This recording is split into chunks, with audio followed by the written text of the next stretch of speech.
যারা যারা আমার এই ব্লগটি দেখছেন তাদের জন্য রইল আমার অনেক অনেক ভালোবাসা, শুভেচ্ছা। আশা করি আপনারা সবাই ভালো আছেন।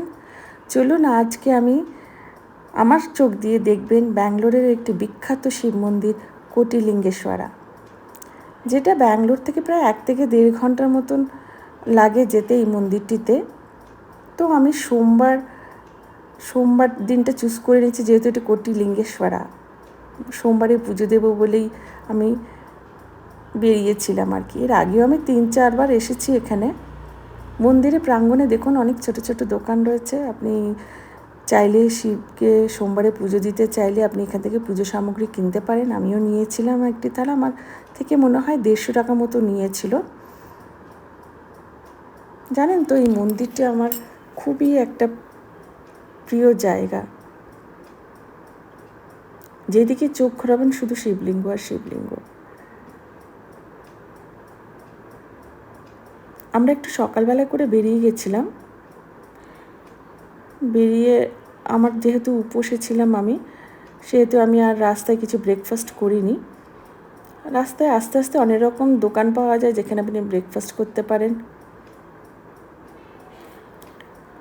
একটা বিশাল বেল গাছ রয়েছে যেখানে অনেক বেল হয়েছে, ঠিক মন্দিরের মাঝামাঝি এই বেল গাছটি রয়েছে।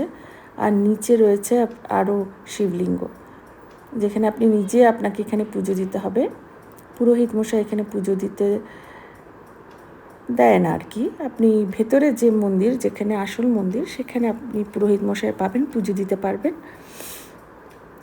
কথিত আছে যে এখানে যাদের যাদের মনোকামনা পূর্ণ হয় তারা এসে সবাই করে একটা করে শিবলিঙ্গ দিয়ে যায়।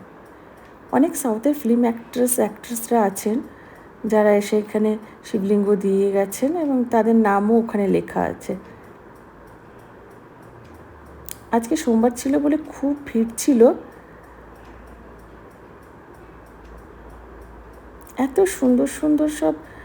আর এটা দেখুন ঠিক মন্দিরের ভেতরে পুজো, যেখানে আসল পুজোটা আপনি দিতে পারবেন। এত সুন্দর ছোট ছোট ছোট ছোট লিঙ্গ, মানে অগণিত লিঙ্গ। নামটা একেবারে সার্থকের সঙ্গে।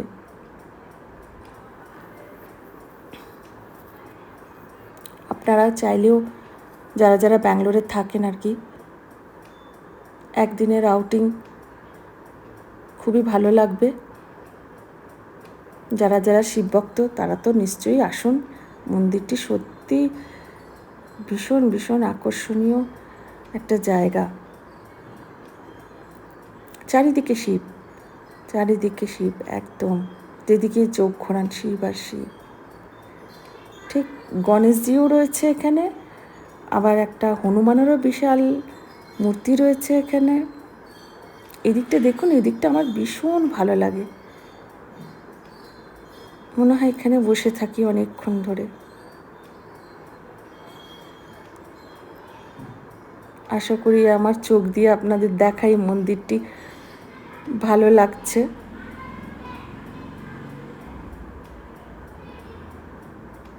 যাদের যাদের ভালো লাগছে আশা করি তারা করে একটা করে লাইক দিয়ে দেবেন আমার এই ব্লগটিতে।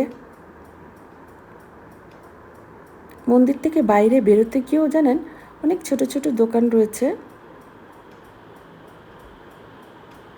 সব পুজোরই আইটেম থাকে আর বাচ্চাদের খেলনা এইসব দিয়ে ভরা রয়েছে। এইবারে এসে দেখলাম মন্দিরটি ভীষণ ভীষণ কনজেস্টেড হয়ে গেছে, আগে এতটা ছিল না। আমাদের দর্শন হয়ে গেল, পুজো হয়ে গেল, এবার আমার বাড়ি ফেরার পালা।